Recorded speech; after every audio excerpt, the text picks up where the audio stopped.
Bakit walang tao? Malulugi talaga tong Robinson na to. Wala namang masyadong tao. Kahit sa mga ganitong store. Wala masyado. May mga bihira na alam mapasok. Kaya nga. May iba walang paglabas, walang dala. Pero di ba dito ako bumili ng towel na hindi ko na makita ngayon kung nasaan na. Oo, di ba? Marami yun. Eh, dalawang ano yata yun. Ako kulit kasi. Dalawang tumpak o tatlo.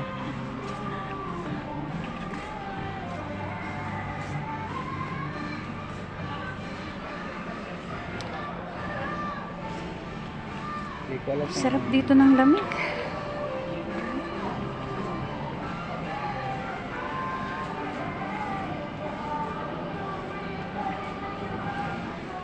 Nakinit. Hindi ko alam kung anong magandang kuwan para hindi sila. Hindi ko sa trabaho. Normal lang yan ang nagtatrabaho. Ano ka ba? Hindi pwedeng hindi sila magtrabaho. Tayo, tapos na tayo. Sasawa na rin.